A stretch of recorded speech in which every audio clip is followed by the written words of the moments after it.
Hi, everyone. Connie Myers here. It's Saturday morning. I moved the time to 11 in case you hadn't noticed that. It gives me a little extra time in the morning to get ready. And this is 70 and Thriving. Happy, happy, happy Earth Day.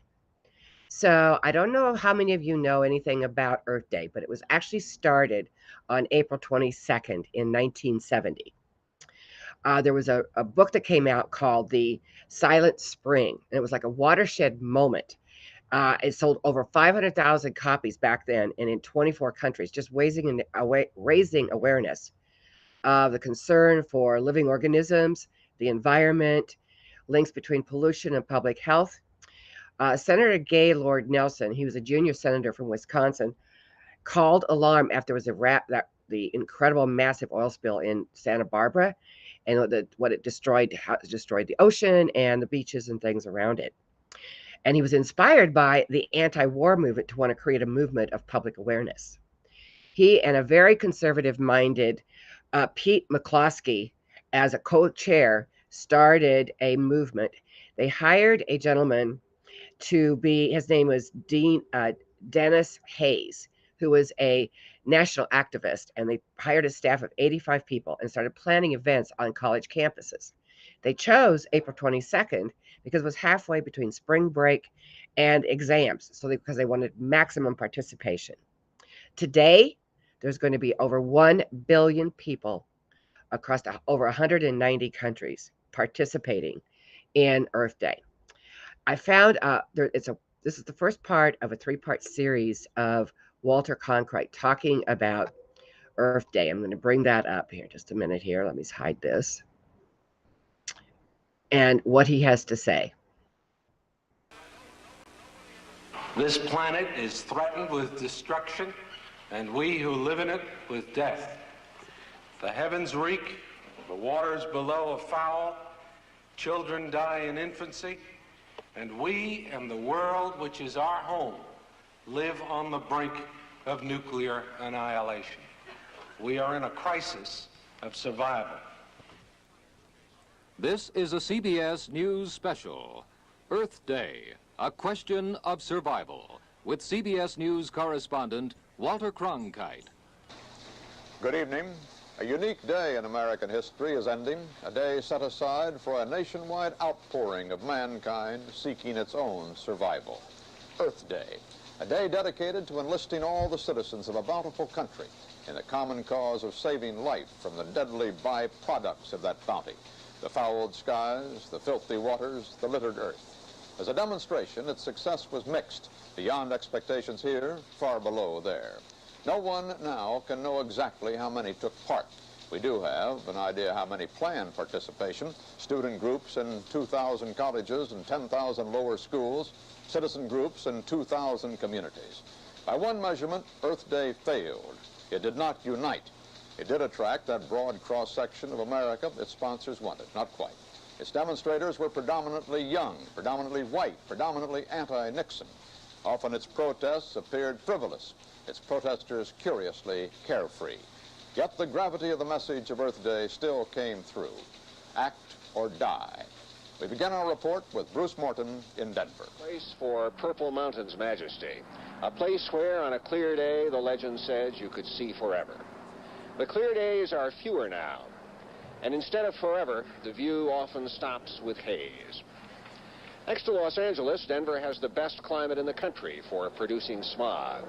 In this unlikely seeming place, the air is threatened. Earth Day is a focus for efforts to save it. Bicycles at the state capitol were a Denver symbol. Auto pollution is a major problem here in the country's 17th most polluted city, so high schoolers pedal to show there's another way to travel.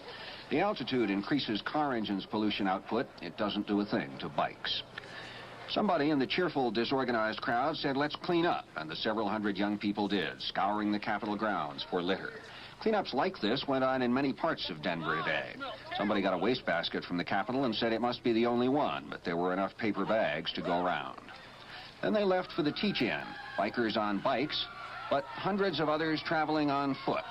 Some sang, some shouted, all seemed to enjoy the day. High schools were not closed, but many announced absences would be excused. Corrigan Plaza, the hall, was arranged to seat 6,000, though some planners predicted a half-full house. In fact, it was better than that. Lots of coming and going, but about 5,000 seats filled. Most were young, but not all. Most were white, but not all. A group who'd bicycled across the state gave Governor John Love a declaration supporting a cleaner planet, and the governor signed it. Okay. Let's hide this here. So, where are we at today? Well, the information from 2022 and what's happening so far in 2023 is pretty devastating. The increases have been dramatic over the last 5 years and have cost from 2021, which was $145 billion in weather-related money spent through NOAA and the FEMA, to $170 billion last year. And predictions are that this year is going to be even worse. So what is happening? First of all, reinsurers are predicting that 1 in 25 homes may become uninsurable by 2025. 1 in 10 homes are at risk of damage and being destroyed. 10% of homes are at risk, and 99% of counties of flooding. Fires in 2022, they covered 7.5 million acres.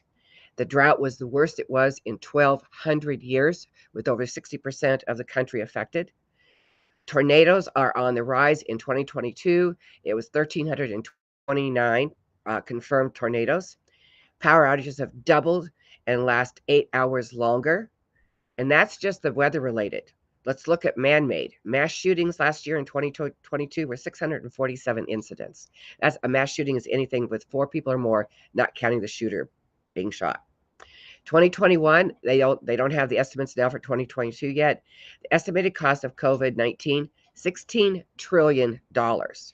So what's happening in 2023 so far? This is up until, I believe these numbers are up until April 12th. Tornadoes, 519 reported. Wildfires, so far, there's been 7,770 wildfires in this country. California had 13 atmospheric rivers, and some of them 15 times stronger and more water than what flows into the Gulf of Mexico from the Mississippi mouth. Mass shootings in the first 102 days are 146 incidents and 218 deaths. So now what are the predictions of where we might go with this? The world is completely being affected. Doesn't matter where you are. These are numbers and statistics from the IPCC. It's an intergovernmental report that comes out through the UN. Cutting emissions and eliminating increase in temperatures way off target from where the Paris Agreement was. Climate change has significantly increased the impact of humans and the planet. We see it all around the world. What do we do in the next few years will directly impact having a livable and sustainable planet. What is going to happen to our children and our great-grandchildren? The window to act is closing rapidly to limit the warming to 1.5. As a matter of fact, most scientists say we are not going to reach that. And by not doing so, we are going to profoundly affect and create a different world for our planet. So all of this is absolutely imperative. And over the next couple of days, I'm going to be talking about what we can do and how it could be very promising to all of us if we start making these changes, and what you can do to make a difference. So I hope you're participating in some kind of Earth Day event. I was going to be holding a big event, but all the parks were taken, so I know it's busy. So we'll be talking more about that in the next week or two. Anyway, I hope you have an absolutely fabulous Earth Day. Get out there. Think about what you can do in your own home, and we'll be talking about it, what you can do in your own home, in your own surroundings. My garden will not be a garden in the future if something isn't happening. So take care, and we'll talk to you next week. Bye now. Have a great day.